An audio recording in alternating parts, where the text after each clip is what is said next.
Due to the themes of this podcast, listener discretion is advised. Lock your doors, close the blinds, change your passwords. This is Secrets and Spies.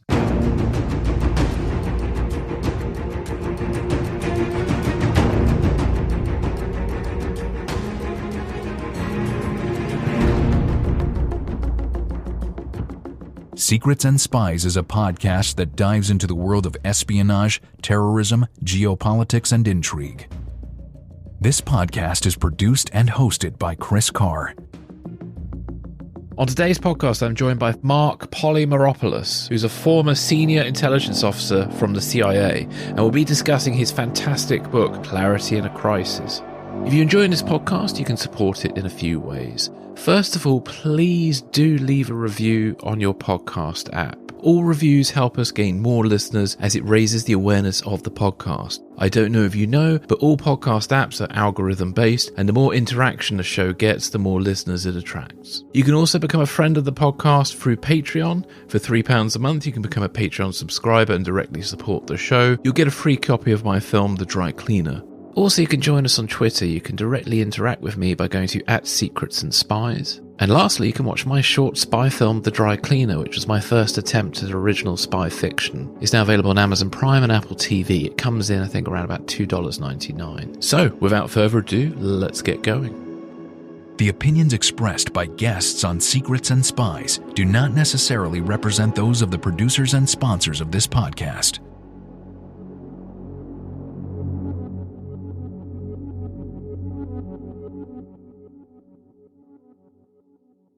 Marc, welcome to the podcast. Thanks. Great to be here. Marc, can you just please tell us a little bit about yourself and what you can of your career in the CIA? Sure. So, I speak a lot in public. So actually, there's quite a lot I can say. The CIA has something called the Publications Review Board.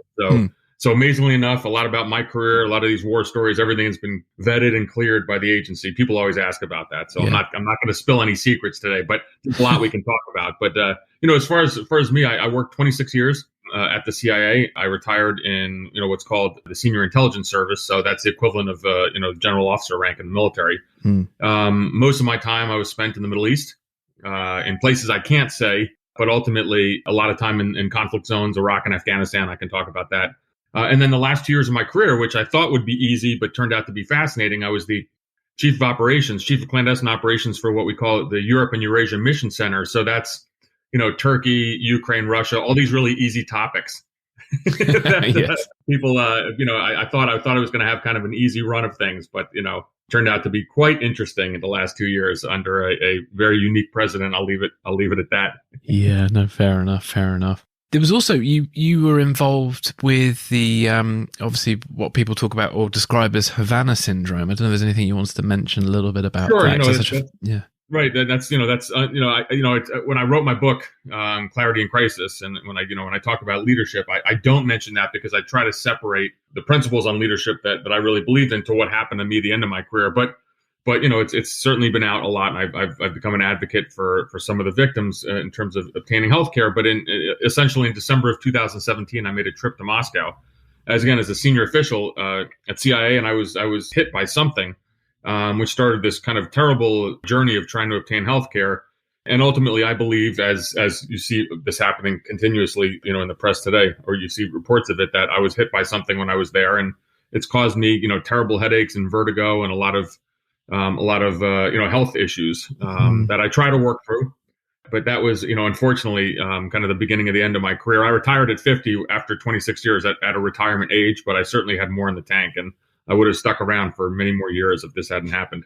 Yeah, no, I was very sorry to hear about that. I mean, how are you doing these days? Because I know it's sort of affected you quite a bit.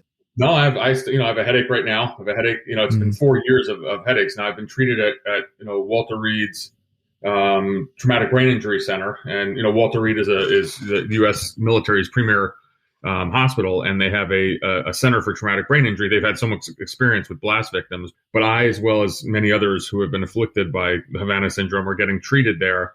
And it's helped me tremendously because it's a place where their whole kind of existence is designed to try to find you ways that you can cope, to feel better.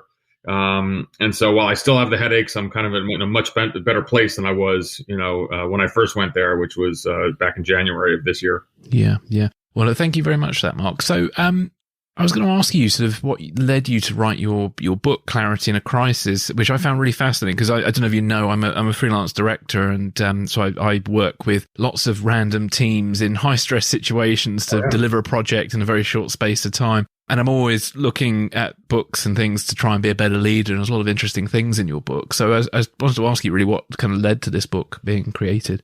So this was such a kind of an amazing journey for me because I spent 2+ decades at CIA, and I learned from a lot of adversity and I learned from failing. So this is not a book where I have a lot of friends in the special operations community and they get mad at me. My Navy SEAL friends get mad when I say, hey, I'm not going to get up and pound my chest and say let's charge the hill, or because this book I think was more realistic because I wrote a book based on leadership principles that I learned kind of from the streets of the third world, but based on failing a lot, based on a lot of adversity, based on adhering to principles that I really believe in, which include I think the most important for an intelligence officer, which is humility.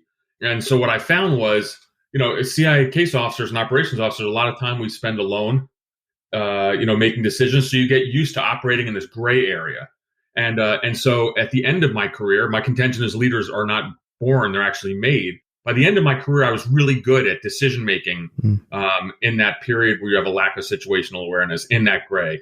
And it became my happy place. But there's a reason behind that. And I kind of dissected it in writing the book. And I came up with these principles that ultimately, allows for individuals. And this is certainly appropriate in the private sector as well as the public sector, but allows them to kind of find that comfort zone when times are tough. And guess what? Look at the times we're living in right now. I mean, I didn't write this book. I started writing it when I retired. COVID wasn't around.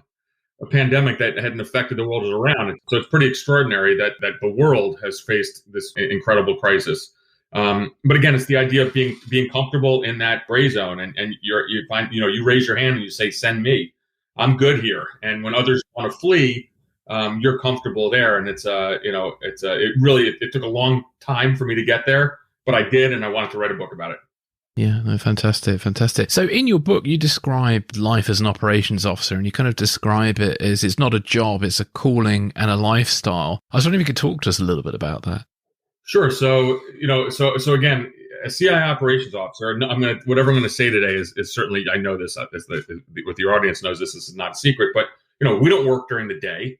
Intelligence officers work at night, and so, my job as an operations officer is, you spot, assess, develop, handle, and recruit spies, agents. And I always have to throw every one of these discussions I have. A CIA officer is not an agent. An agent is a spy who we recruit from a foreign country. So your job essentially was at night, either maybe meeting an agent, maybe going and looking for them at events, diplomatic receptions, anywhere. You're overturning rocks. You're trying to find individuals who want to work for your country.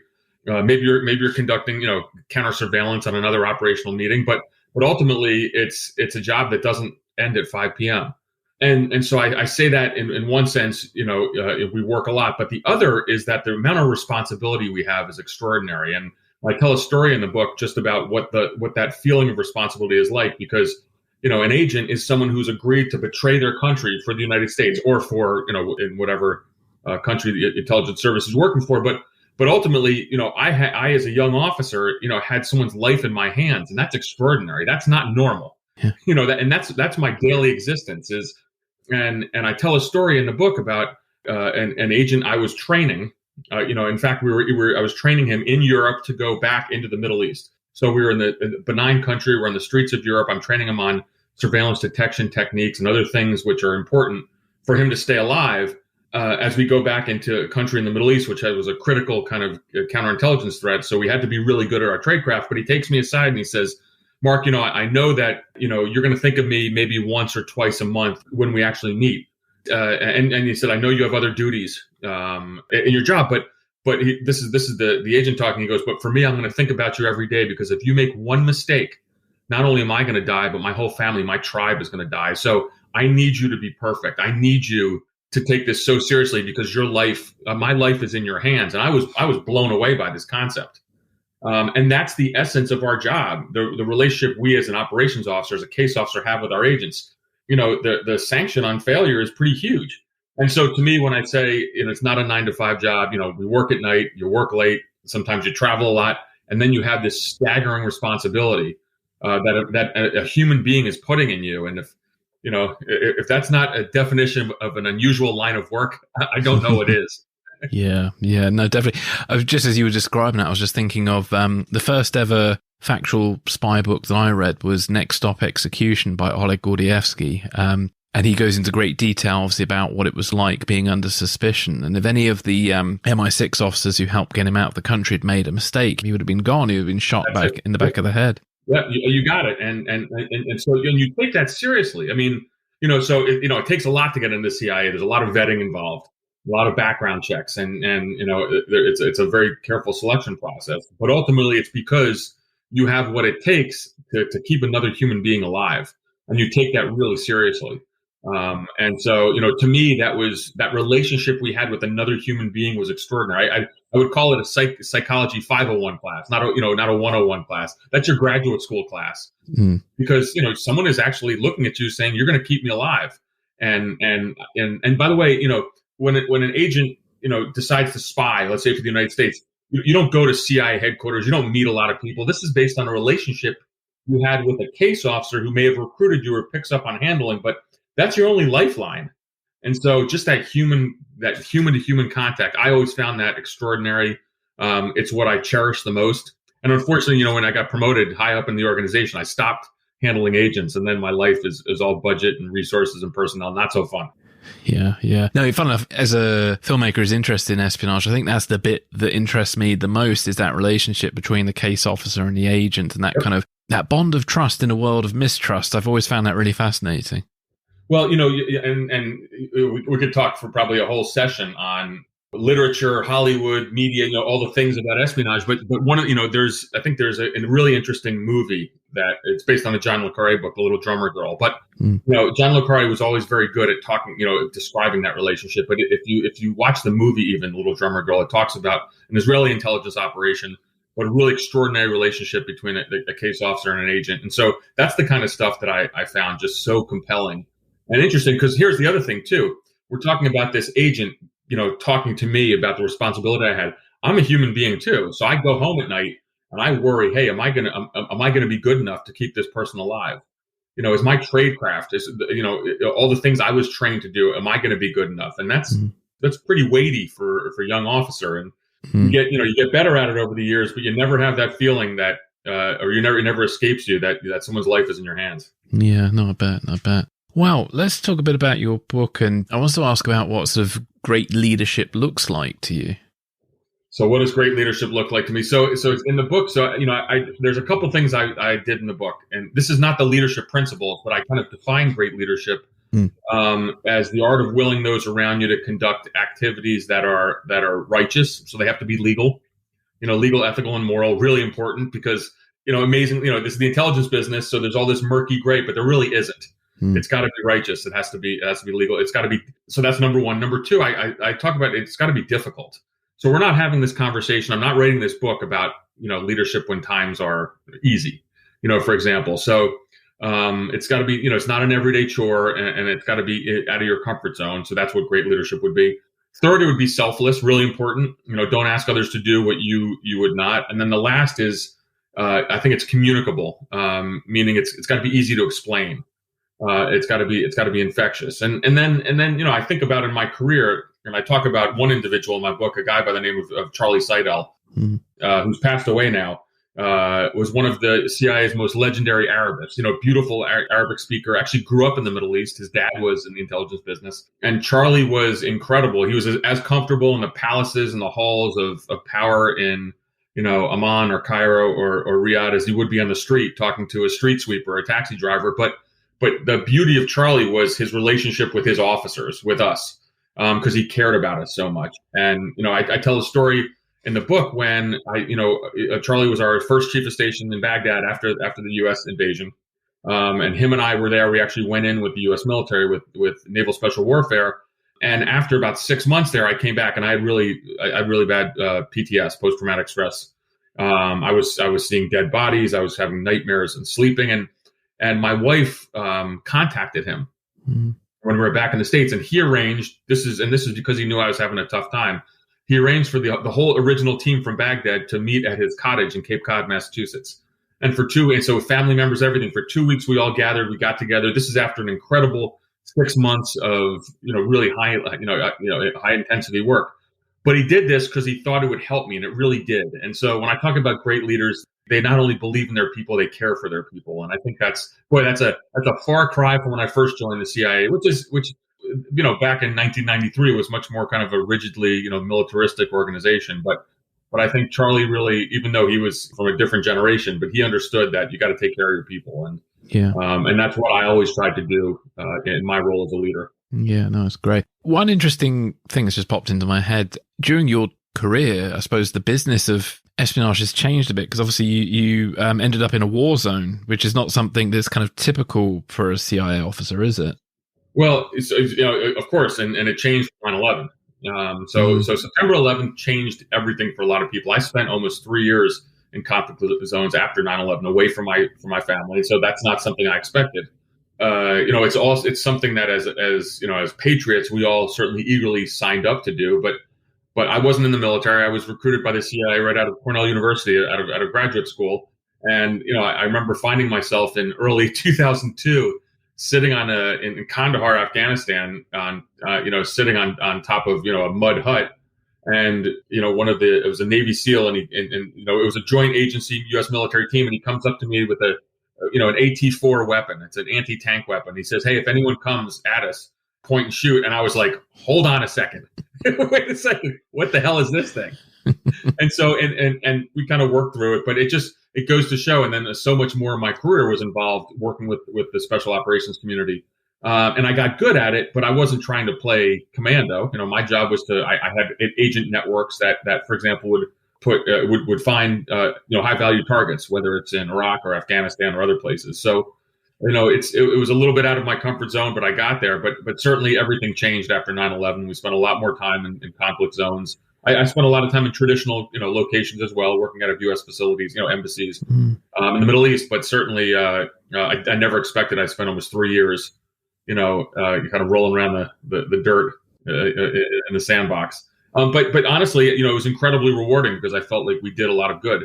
There's obviously a lot of discussion now about Afghanistan and a 2-decade war. But from my perspective as a CIA officer, and I did counterterrorism most of my career, we certainly helped prevent another attack on the homeland, and of course, working with our allies, particularly in Europe, protecting further attacks, because Europe had a really bad spate of terrorist attacks over the years. And so I think that we did a lot of good, and so I'm actually proud of the service that I certainly did in Afghanistan. I went there twice. I spent early on for a bit, and then I spent a year as a base chief.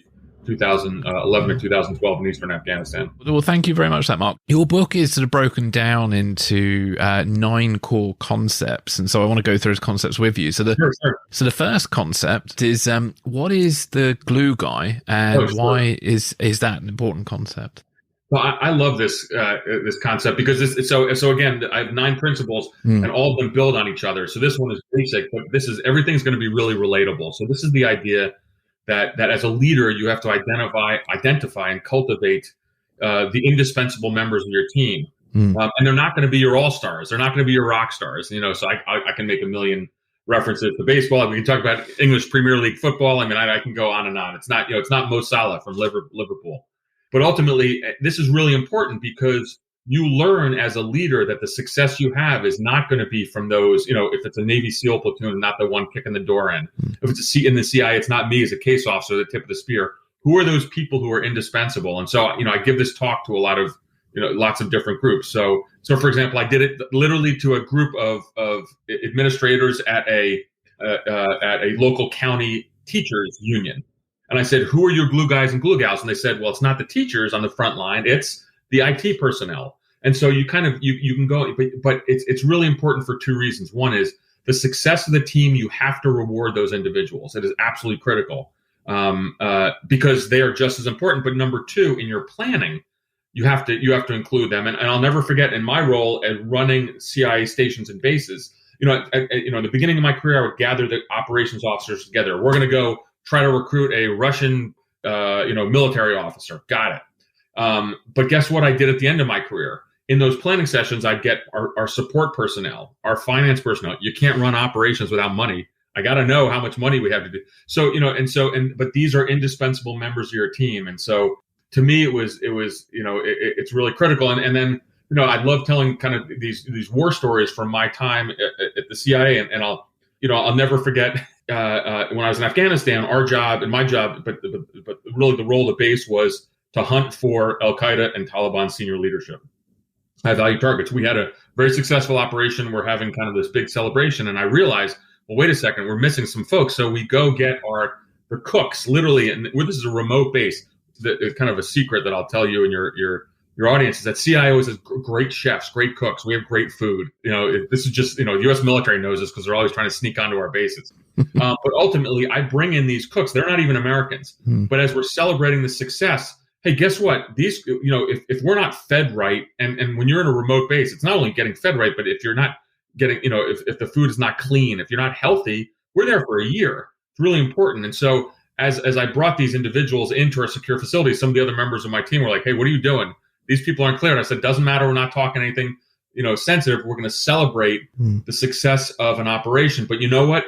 The cooks in the back, in the rear, are just as important. And everyone's got to understand that. And so, to the principle of the glue guy, and I got to say, or the glue gal, to me is it's just so fundamental to what you should practice as a leader. But interestingly enough, I didn't do that at the beginning of my career. I did it at the end of my career, and I think that's what I want to pass on to folks. Especially maybe in junior leadership positions. Think early on this, because it can your team is going to be such a more of a high performance, highly functioning unit if you practice this.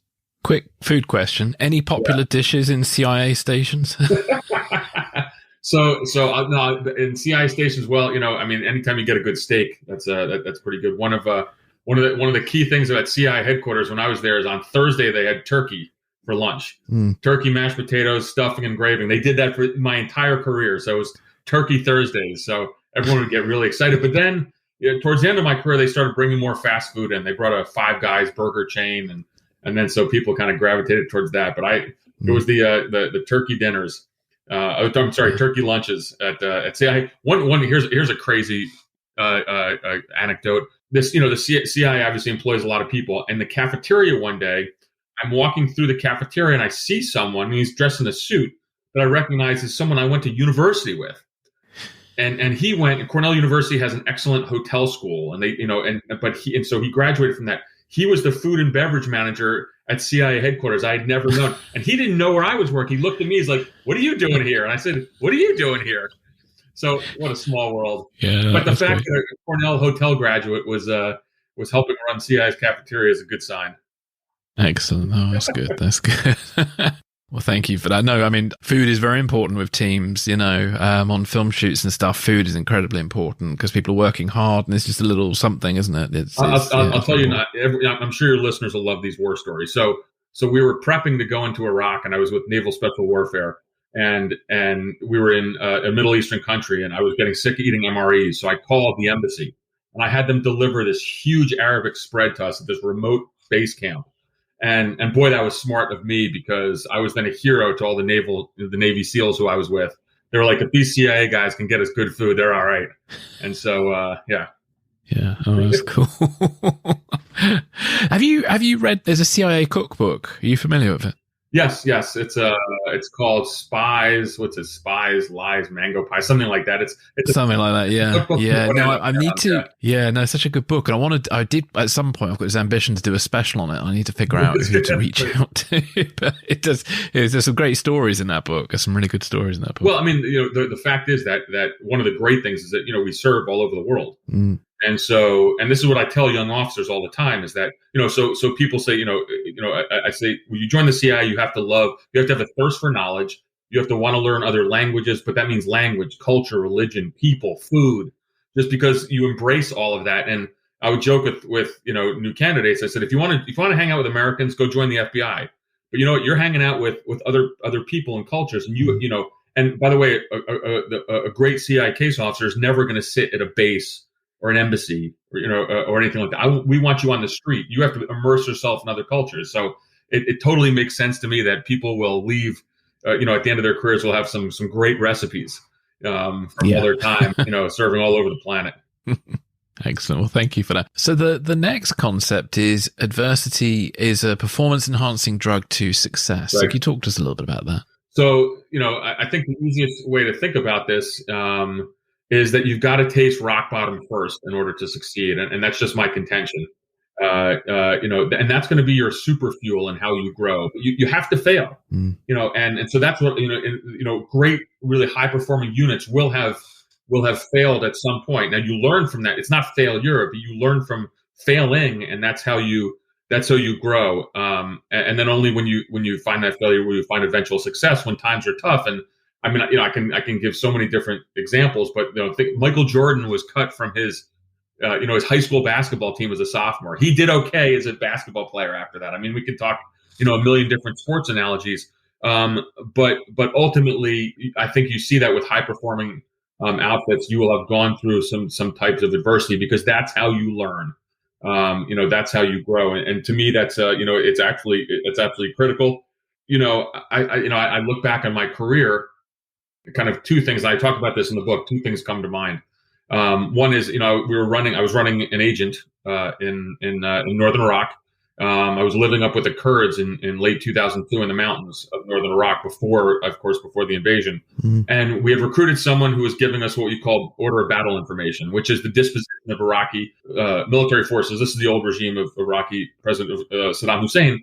And this individual, I was handling this individual, he was giving us good stuff, but I was a young officer, and I was pushing him too hard, because ultimately the frequency of meetings can give you more information, but the more you meet, the more chance you have of getting caught. It's kind of just that's part of the intelligence business, as you know. And so ultimately he was caught, he was tortured and executed, and I never forgot that, because it's on me to kind of set the pace of the meetings. And I probably pushed him a little too far. And now, of course, he has a say in it too. And so as I kind of reflected on that, is, I said, okay, well, this did not end well, and I will forever have this on my conscience. We probably should have met much less, even though he wanted to meet, even though he was saying everything was fine. In retrospect, it wasn't. But then 10 years later, I'm in Afghanistan, and we're running an operation in which we're going after a Taliban member who was responsible for the deaths of 2 CIA officers, 2 of my colleagues. So this is really personal for our base and for the agency as a whole. And over time, and I was much more methodical at this point. I was the chief of the base, but we recruited agents on the ground who was going to put what we call put the Taliban member on the X for U.S. military to do what they do. But ultimately, I was much more patient. I remembered that failure from approximately 10 years earlier. And ultimately, we ended up taking this high value target, this Taliban member, off the battlefield.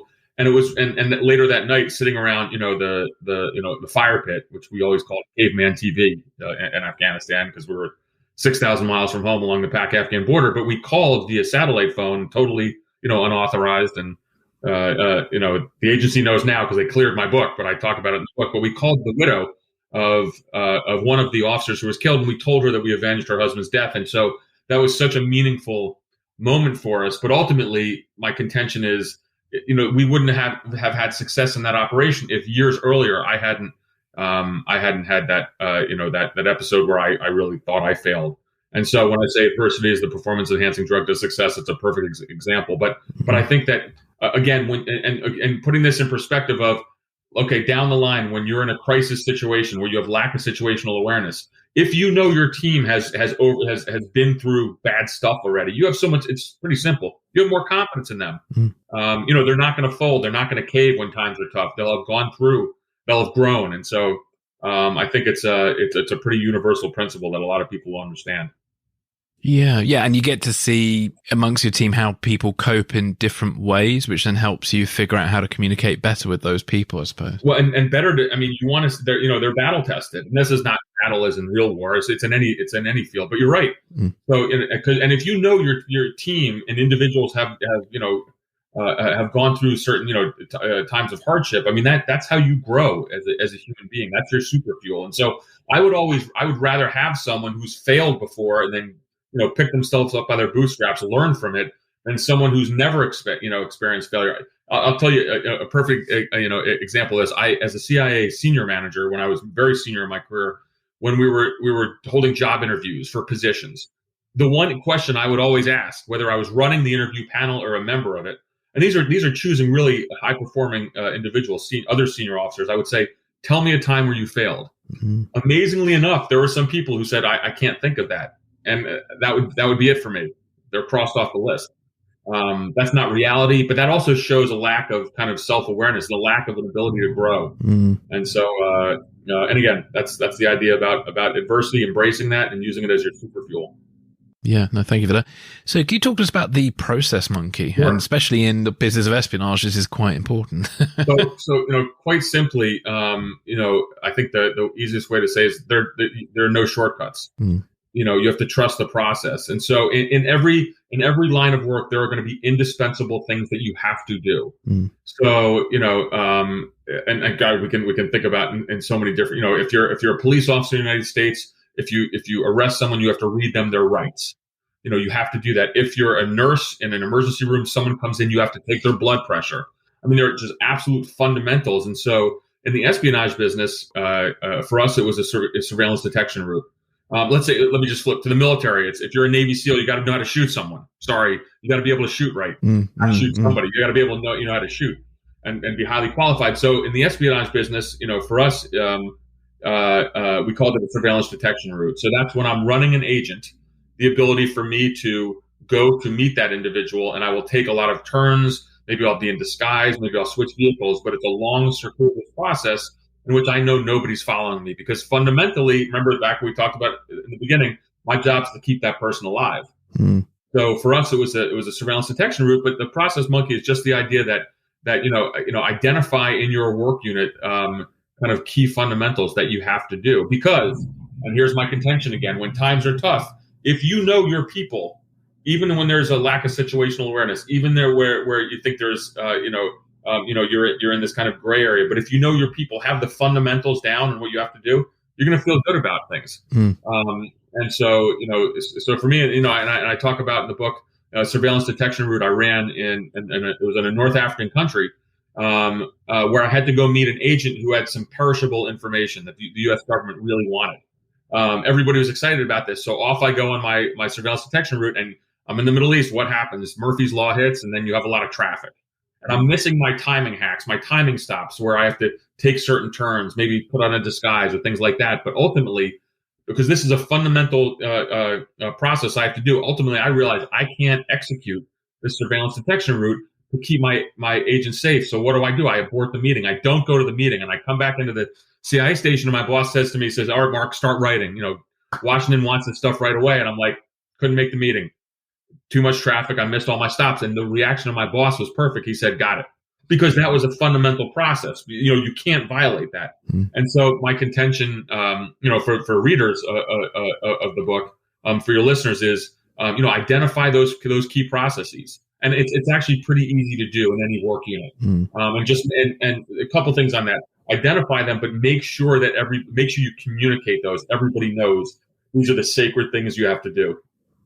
Yeah, it's incredibly important because being able to trust your teammates is vital. Especially with like in my experience with filming and stuff, if every single person is not doing what they're supposed to focus on, it all falls apart. It's a bit like also with Formula One where they change the tires quickly. Every single person has a different role. Absolutely. Oh, I mean, if I could do a whole kind of a podcast with you on how my book could relate to F1. Ultimately, it's as you read the book, there's a lot about baseball in there. One of my favorite sports, but because there is actually a lot of similarities between sport and the intelligence business. Again, an F1 team, pit stops. Or just getting nailing the pit stop. That's a process piece that you have to get right. You're not going to win a race. Yeah, and getting the right tires too. Yep. Excellent. Well, can you talk to us about humility, which is best served warm? So people have asked me in the past, just an aside, what's the biggest character trait or required one for an operations officer, for a CI officer? And I always talk about just the idea of being humble, and many people are surprised by that. But again, it's such an unforgiving business. But look, it's my contention that, great leaders really own their mistakes. It's really important, and learn from them. And poor ones scapegoat and deflect. And ultimately, for myself, when I was, we get a lot of training at CI. There's a selection process. You get training. 6 out of 10 days, I would open up the Washington Post or the New York Times, or I'd watch BBC or watch CNN, and something I'm doing is on the front page of every media outlet in the planet. So you got to be careful not to believe your own hype. And so, and because the intelligence business is so, unforgiving. And so my idea is that you got to stay humble. It's really important. It's going to help prevent you from making poor decisions.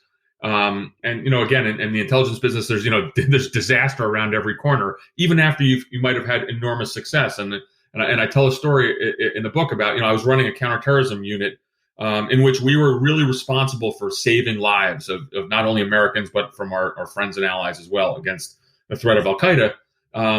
And this was, the process of finding and locating Al-Qaeda members. But and in one operation where there was a U.S. military action based on intelligence we provided, there was some civilian casualties, what we call civcas. No one was killed, and there was, it was, thank God. But and this is the terrible part of war, but it happened. And I was called up to the 7th floor, our top floor of CI headquarters, to kind of explain what happened. And so I took a very deliberate tack. I went up there and I said, look, this is what happened. These are the 4 things that we did wrong. And by the way, this is on me. It's my I should have started. I led with, this is on me. It's my responsibility as the leader of this unit. These are the 4 things we did wrong, and these are the 4 things in the last 24 hours we've done to fix this. And then I said, are there any questions? And I walk out of the room and there's nothing. And I say to myself, oh, I'm totally screwed here. I'm going to get removed from this because we made a mistake. And civilian casualties, as you hear in the media all the time, is something that absolutely is the last thing we want in any kind of operation. And a senior officer came up to me, came running down the hall, and he said, hey, that went really well. And I said, well, why? They didn't ask any questions. And he said, exactly, because you took responsibility for it, you owned it, and then you said how you were going to fix it. And so he said, so the senior leadership of the CI, including the director, actually believe in you now. That was really good. And so that's something. So hold that thought. Then I go down to my team and I tell them what happened. And by the way, I didn't throw anybody under the bus. I took full responsibility for it. So I have buy-in from my bosses, but I also have buy-in from those who I lead. And it was all based on this idea of being humble and owning the mistake. And I think that's something that can be really helpful, as you practice, these principles of leadership. Yeah, no, it's a good one. That's a good one. Talk to us about winning an Oscar. Sure. So it's my contention. There's no day off as a leader ever. And so this is not the idea that you have to kind of, be fake. You have to be honest and empathetic and compassionate with people who you lead. But there's all eyes are going to be on you all the time. There's never going to be a day off. And I learned that so many times the hard way. I remember I was out on patrol. As the base chief in Afghanistan, I didn't always go out on patrol. With kind of our paramilitary officers, but occasionally I would, because I wanted to kind of just show that, show the flag, and also go visit maybe some Afghan units around the border. And so I got back from a 36-hour patrol one time. I was dead tired. I was hungry. And ordinarily in our mess hall, I would eat with everybody on my team. So we had 20 Americans and 1,000 Afghan indigenous personnel, but the 20 Americans were really important because that was a time I could talk about them, how they're doing. It's a year-long deployment. It's hard on families. Want to make sure they're healthy, they're exercising. I was dead tired, 36 hours. I was hungry. I remember I got bed bugs at a remote outpost, so I'm itching all over the place. I'm miserable. And I'm also, by the way, I think I'm like 43 at the time, so I'm getting old in the tooth and doing this stuff. That's one of the reasons, like at the end when I retired, I'm like, I can't fly in helicopters anymore. My back hurts. But ultimately, I don't talk to anybody. I go sit by myself. And I had in my team some of the toughest SOBs on the planet, veterans of everything from Black Hawk down to Tora Bora. Really, these are special operations personnel who then joined the CIA and our paramilitary side. And so ultimately, it was like I was in high school. They were like, oh my God, Mark is mad at me. He's not talking to me. And I was like, what the heck? And I got irritated. But then as I kind of reflected on it, what I should have done coming back, I should have said, hey, I'm tired. And so ordinarily I'm going to be, really chatty. I'm just going to go take a knee, be by myself, and I'll see you all later tonight. And I did explain this later on, but the base almost fell apart amongst the toughest people on the planet because I didn't win an Oscar that day. It's because all eyes are on me all the time. And I have so many other examples of that. I was in a U.S. facility once. We were subject to an attack by Al Qaeda. Fortunately, a car bomb hit the back gate, didn't go off. So I'm here today talking to you about it. But I remember as we were breaking open the weapons safe, and I'm my blood pressure, my heart rate went from 0 to 100, and I'm trying to spin the dial to get the weapons out. And as I'm passing out the weapons and trying to reassure people, later on, someone had said to me, "Mark, you looked so calm," and I was like, "Are you kidding me? I was scared to death. I thought we were going to die that day." But it was, but so for whatever reason, I had projected this sense of calm. Certainly, I'm not bragging about it because I will tell you, honestly, I was terrified. But that was really important again because people always are looking at you. So winning an Oscar is just understanding that as a leader, all eyes are going to be upon you all the time, and that's a pretty big responsibility. I remember walking down the hall of CIA headquarters one day and being cognizant of this because the day before, and at this time I was very senior in the organization. I had about 1,000 people working for me, and I was retiring. And someone came up to me and said, "Hey, good luck on your retirement." I said, "Thanks. It was really great working with you." And they said to me, "I didn't think you liked me." And I said, "Why?" He goes, "Because you walked by in the hall and never said hi." And so just because, why? Because I was dealing with personnel issues or budget problems or an operation went awry. But all eyes are on you all the time. So it really matters on how you act. And so I think that's a really important kind of notion to pass on.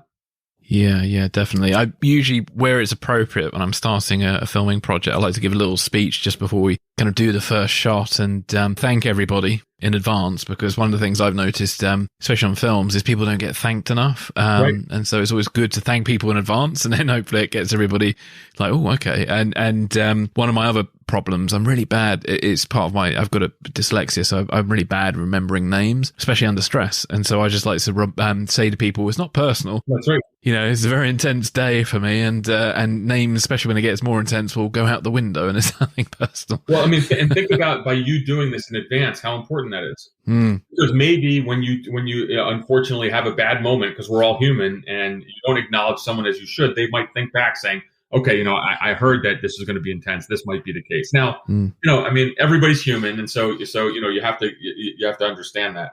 But I think just the kind of the win an Oscar principle can serve you so well, and again, particularly in times of crisis where people are looking at you, just like to just kind of have that sense of self-awareness. That I always used to joke around with folks that as a senior CIA leader, if you want a friend, I said get a dog. Because it's hard, but ultimately, I think if you practice this, the idea of winning an Oscar, you can have a lot of success.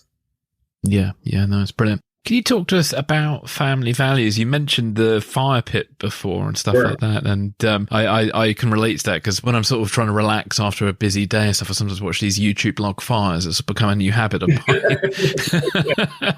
No, so look, family values. It's kind of a silly, catchy phrase. I think it's used politically a long time ago in the United States. So that wasn't my intention at all. But it's just the notion that if you want men and women to follow you into battle, or if you want men and women to follow you, period, they got to believe in each other. And so you have to foster that sense of brotherhood or sisterhood, and dare say I would even say that sense of love. Now realistically, you're not going to like or love everybody you're working with, but that's not the point. Especially at CIA. So, internally we fight a lot, but then externally, if anyone ever attacks the organization, we all band together. But ultimately it's fostering that kind of sense of team.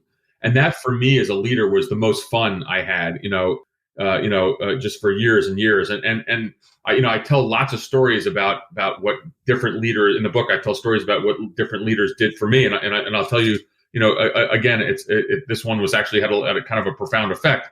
We came back from Iraq, and I was awarded the Distinguished Intelligence Medal, which is the agency's second highest operational award. Really big deal. And my dad was invited to CIA headquarters. Now I was born in Greece. My dad was Greek. My mom's American, but Greece and the CIA, don't have a really kind of pleasant history. And so, in the mid 70s, the U.S. government, and via some of the things the CIA did, supported the junta, the Greek right-wing government. And so people in Greeks really never forgot that because of kind of the, autocratic, anti-democratic tendencies that kind of flowed. And so my father, even though he moved to America, was never a fan of the CIA and kind of was bitter about my career choice. Now, my retort to him was like, this happened, 50 years ago, but it doesn't matter. So ultimately, I'm getting this big award. My dad is coming to the ceremony, and the CIA director at the time was George Tenet, who is Greek. I mean, he speaks fluent Greek, born in America, but Greek parents. I think his parents had a diner in Long Island, and so he's as Greek as it gets. And I knew him because the kind of what do we call it, the Greek mafia, the Greek Americans who work at CIA. And so, but before the ceremony, I asked him. I said, "Would you mind, Mr. Director?" Very formal with him, speaking to my father because he had reservations about the agency. And so George Tenet took 15 minutes out of his day because he took my dad aside after the ceremony, and they spoke in Greek together.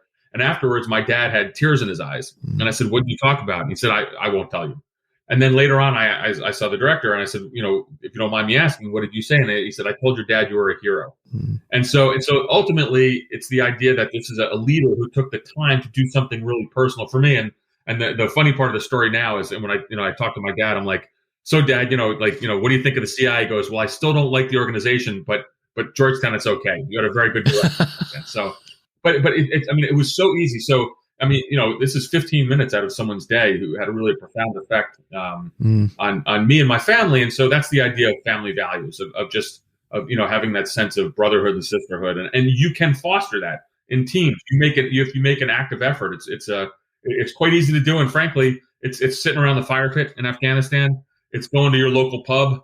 The team I led in Afghanistan, we got back in 2012.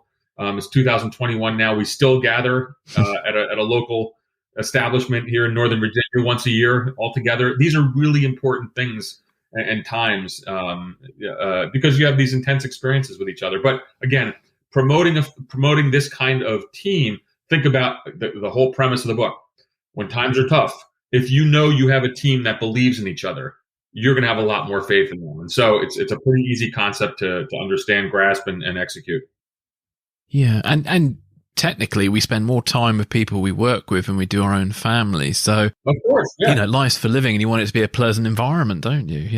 It's no matter what you do. When people have that sense of camaraderie, they perform better. It's pretty easy. And there's one other part of this too that's worth mentioning. There's always going to be conflict in any kind of team environment, but if you have mechanisms where you can gather by the fire pit, at a local pub, I don't care, at some kind of round table, that's how you work things out. That's how a team will put things on the table and work things out. That's what a family does. And so that's why I think I really like that concept. I think I certainly solved a lot of kind of intra-team dynamics over really informal settings like that. Yeah, no, fantastic. Well, the next value, which again I think is a very important one. I think they're all very important, but this one in particular is very important too. Being a people developer. Can you talk to us about this? So it's the idea. Look, never stop teaching. Pass the torch. I certainly learned this much more at the end of my career. But ultimately, all the things that I am going to be, that we as leaders, but I'm talking about myself because when I wrote the book, is that how am I going to be remembered? Now I can go down. If you want to come over to the house one day, you can come across the pond. I'll take you downstairs to the basement. I got a lot of shiny, actually not shiny, dusty metals. I had a hell of a career. And there's operations that I ran, led, executed, which helped shape history. I'm really proud of that. But guess what? Nobody cares. So I'll sit there with my scotch and be proud of myself. But what are people really going to remember me by? It's going to be leadership. It's going to be about teaching leadership, teaching, the next generation, passing that torch. And, I did a book signing, in Northern Virginia when my book came out in June, and, a former officer of mine came, and I didn't talk to him. It was crowded. It was wonderful. But he spoke to my son and he said, "Hey, Mark was the best leader I ever had because he taught me how to do some things I'm doing now," because he's a station chief now. And later on, when my son told me that, I'm like, there it is. That's it. Because that's what really matters is passing the torch to the next generation. One of the things that I would do in some bases or stations where I was a leader is, I would let kind of the junior officers have that opportunity run a station or base for maybe a 24-hour period. So, for example, if I was not leaving a country, I'm still the chief of that CI facility. So maybe I'm traveling within, but I would say, okay, I'm going to another, city. And so, John, Susan, whoever it is, the other junior case officer, hey, you're going to run this place for 24 hours. And they'd be like, what? That's crazy. I'm like, actually, it's not, because I have faith in you, and you're going to do just fine. And I remember jumping on a helicopter one time and flying off, and one of the officers said to me, hey boss, hey chief, that's what they call it. That's the CIA lingo if you want some inside scoop. Hey chief, I'm going to hold down the fort. And I'd be like, this is not what I'm going to tell you now is not recommended. I grabbed him by his shirt though, so you shouldn't do that. And I looked him right in the face and I said, absolutely not. You're going to make every decision in 24 hours. I want to come back and we're going to hit the ground running. But no, don't hold down the fort. Make the decisions. And he looked at me with these huge eyes. Incidentally, that's the same officer who came to my book signing I just told you about. And he said that really helped. It gave him confidence. So why does be a people developer matter? Because again, when the crap hits the fan and these times of ambiguity, a lack of situational awareness, when you're in that place where there's a lot of confusion, if you've developed leaders within your team, even if they work for you, that's going to give you enormous confidence. Because what's going to happen? Sometimes things, maybe communication goes awry. Maybe there's something with the leader, in any private or public sector job. Maybe some things happen where communication is off. You've taught these people, how to lead, and so it's just going to make kind of for a better output. Particularly in times of crisis. I'll tell you again at the end of my career, I think the thing I'm most proud of is that a whole bunch of officers who worked for me in the past are now station chiefs, and frankly will be better than me. That's good. That's just fine. Yeah. But the fact that I can help groom the next generation, that I'm really proud of that. And so I think be a people developer is a principle everyone can really embrace. Yeah, it's a good one. Now, the next one, when I first saw this in the index, is like, employing the dagger. This sounds like you're about to give somebody what we call a big bollocking. But can you talk to us about what employing the dagger actually is? So it's simply, well, you remember the old movie Wall Street with Michael Douglas when he said greed is good and everyone got really upset about it. Well, it's not that, but it's similar in the sense of competition is good. So don't be scared of that word competition. It's good. It's healthy. It's how everybody rises up. And so, and I think that, we shouldn't be scared of saying, of saying that. And so employ the dagger literally is when I was, running a CI base or station, there would be an operational success. I would run out and buy a whole bunch of cheap little daggers on the market in the Middle East for $10 each. And I would give them to an officer who did something, now, so this is not a promotion. It's not a big award. It's something that's very informal. There's no record of it. But what I found was all the case officers in the station, the operations officers, would have this wild competition to get these things. And so it really fostered this incredible sense of camaraderie, but really healthy competition. And don't be scared of that. And so I think that's something that I employed effectively, and that really was successful. One of the other things I used to do is I used to have what's called a stand-up morning meeting. Again, this is the idea of promoting competition. It's employing the dagger. So what I would do is instead of asking, or instead of telling someone what to do, I would gather all the case officers around. Let's say there's 10 officers there, or maybe it doesn't even have to be case officers. It could be different job categories. But I say, what did you do yesterday? Or what did you do last night? How did you better the station or the base today? And people would go around the room and tell me, not only telling me, by the way, because everyone else is hearing this, but what did you do to help further kind of the output of the unit? And that fosters so many kind of interesting dynamics. Number one is I'm not putting someone on the spot by talking to them. I'm letting them explain if they're pulling their weight or not. But number two, their peers also all see this as well. And so, look, sometimes people have stuff in life. So maybe someone says, it was my son's birthday. I didn't go out last night. Okay, fine. But, if you see that behavior repeated, it's going to be pretty obvious on who is, who's pulling their weight or not. But again, it's the idea that competition is healthy. And I think that that's really important. And, it's something that we should not be afraid of. Yeah, yeah. There was a funny story in that chapter about, I think it's a local interpreter who you asked to go and get all these daggers. Oh, that's right. So I do remember his name. I won't say it, but I remember I went to him and maybe I did say it in the book, but I went to him and I said, hey, can you go out and get a whole bunch of daggers? But I said, find the cheapest thing on the market. And he looked at me and he was like, I don't think we really want to use these. Like he thought it was going to be like some kind of like lethal tool or something like that. I'm like, no, what are you talking about? I said, we're going to give this gifts. He's like, oh, okay, got it. It's like, the CIA is so cheap that we're going out buying $10 daggers for a kinetic operation. No, we don't do those things. But it was really funny. And ultimately, this individual was really important to us. And I ended up giving him one as well. So he was really proud of it. I hope he still has it. Oh, that's brilliant. That's brilliant. So we're on the last concept, which is about finding clarity in shadows. Can you talk to us about this? Sure. So this is the last kind of principle, and it's the idea of putting everything that I just talked about, the other 8 together. And so ultimately, it's when you fundamentally realize you put these 8 building blocks together, and you are able to, exactly what it says is find clarity in the shadows. It's all this leadership is gonna make sense to you, and you're gonna be the ones who say, as everyone else is kind of in a panic, you're like, actually, I'm feeling pretty good right now. Because why? Because what did I do? I have my glue guys and glue gals. We've gone through adversity. There's processes we know that, we've nailed these. The team is really tight, family values. And we've developed everybody in the team. So I give an example of this in which I had actually come back from Afghanistan, and my team was still on the ground there in Afghanistan and South Asia, and they were trying. They were trying to carry out a high value target operation, which our job was to find and fix, to locate the high value target. This was a really bad Taliban member, and ultimately we passed the information off to the U.S. military.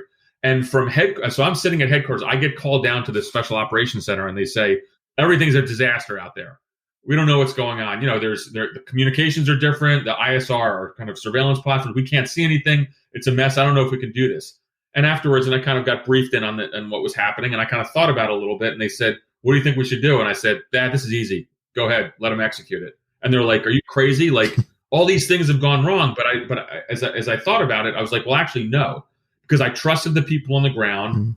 So I knew our officers. I knew the agent. The spy who was giving us location information. I'd actually met this person. The team had been together for an entire year. I had just left. And so all the principles kind of were coming together. And a senior officer said to me, it was amazing. He said, Mark, if you're wrong, this is your career. And I was like, what the hell? Who cares? Yep. Let's do it anyway. I recommend we do it. They executed the operation. It was successful. We took a really bad guy off the battlefield. And afterwards, someone asked me, they said, I can't believe you were so willing to make that decision. I said, well, it was really clear to me. And that really was and that was the emphasis or the impetus, a couple of years later of actually writing the book. Cause I was like, why was it so easy for me to make that decision? It's not because I was better than anybody else, but I just even unknowingly at the time put together these principles. And so it's the notion of putting everything together. And making decisions under crisis. And then, what an amazing thing to have the ability to do when times are tough, if you're actually feeling differently than everybody else. And that's my contention. And that's why I think the principles are important, but I think it'll certainly help folks in all walks of life. What my stepbrother's an ER doctor, emergency room doctor in Brooklyn, New York. He's gone through hell with COVID, treated hundreds of patients. He's actually, he has the book and he's shown it to folks in the ER, and I think they've kind of embraced this completely, all the different principles. So that makes me really proud. Yeah, well, can you talk to us a little bit about how we can apply some of these principles and finding clarity during the age of COVID?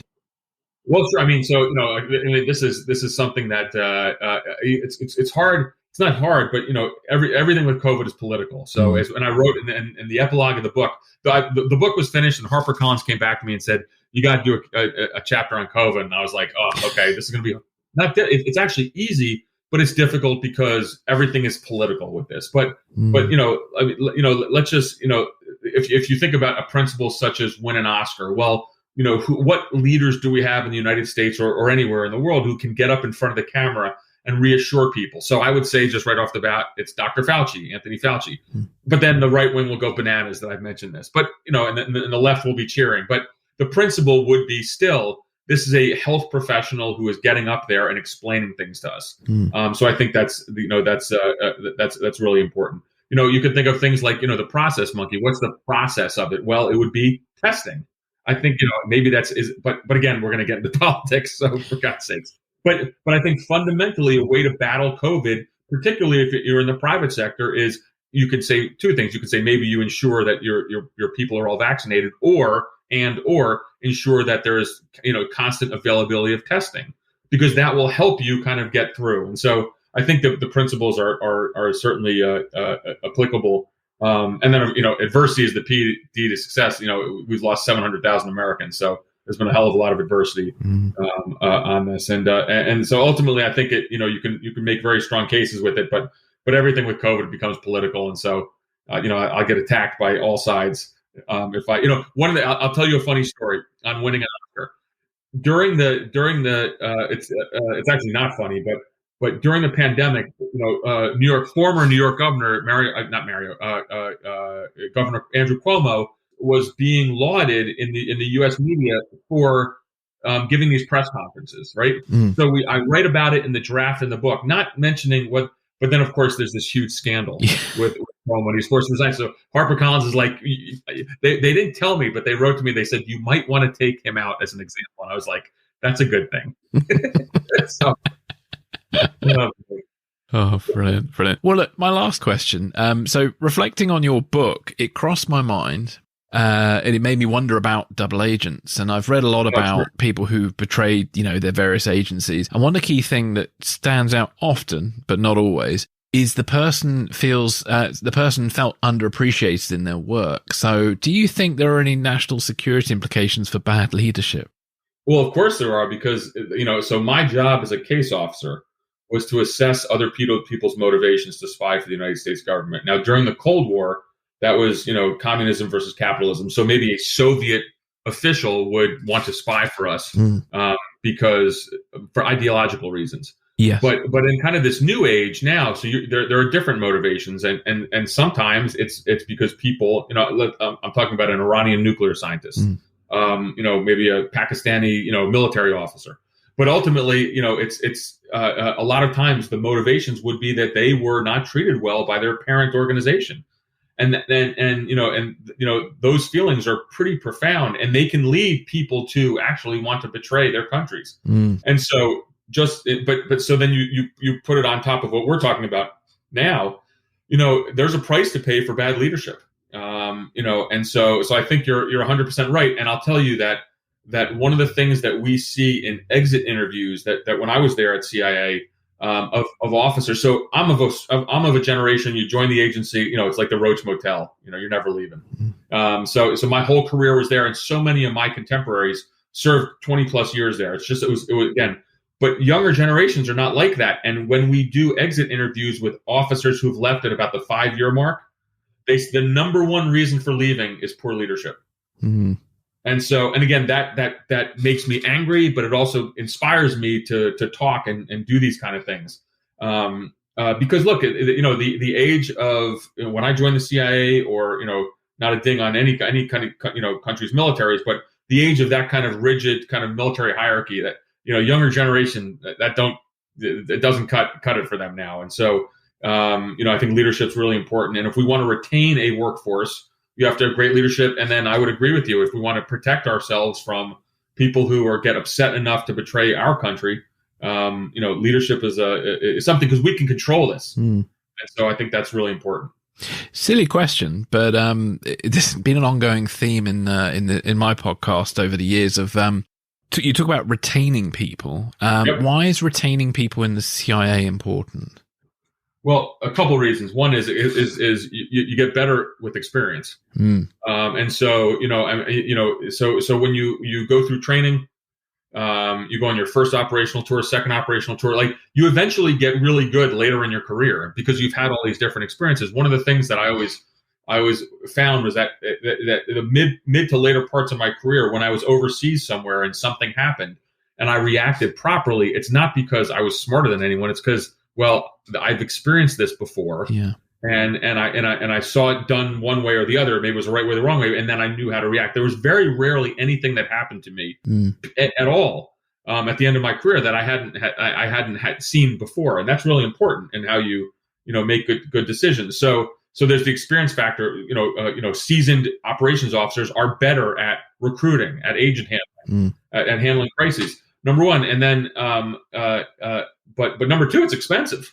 It takes a hell of a lot of money to train an operations officer. You're talking about selection to training. You're making it through all sorts of boards and places where they would weed folks out. So ultimately, you want to keep those individuals who you paid a lot of money to bring on board. And so I think that that's pretty important. Retention is a really big issue for us because again. If we've brought you on, we've trained you as an operations officer, we sent you for 2 years of Arabic training. If you leave after a couple of years, like that's not good.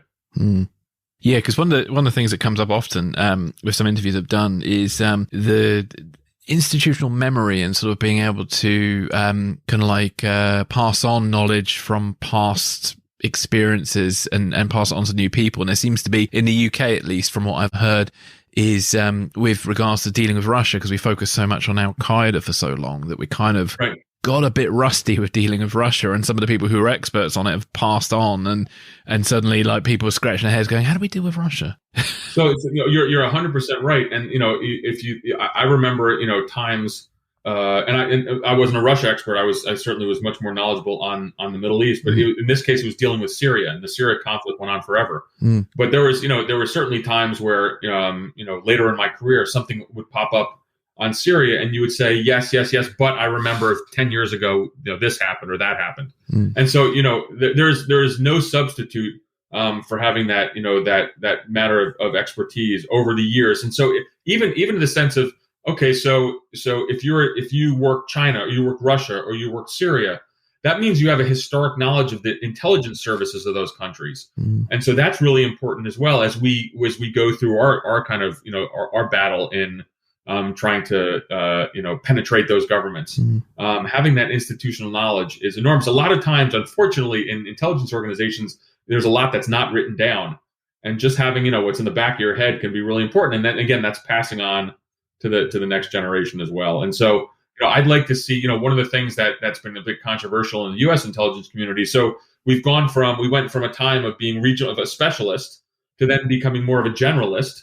And now I think there's a tilt more to going back towards specialization, where an officer can work Russia, China, or the Middle East for their entire career. And I think we should go back to that because that's where. I think that's where we're gonna get the most bang for the buck out of officers. I'll never forget. I was in the Middle East one time, and Nancy Pelosi came to visit. I love telling this story.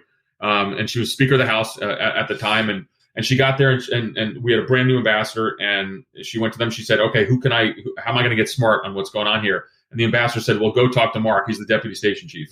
He's the smartest one in this country." And I was really proud of that because that's what I want a CIA officer to be. You know more about the country, the people, the language, religion. You're in the streets all the time. You're not stuck at the embassy or the U.S. military base.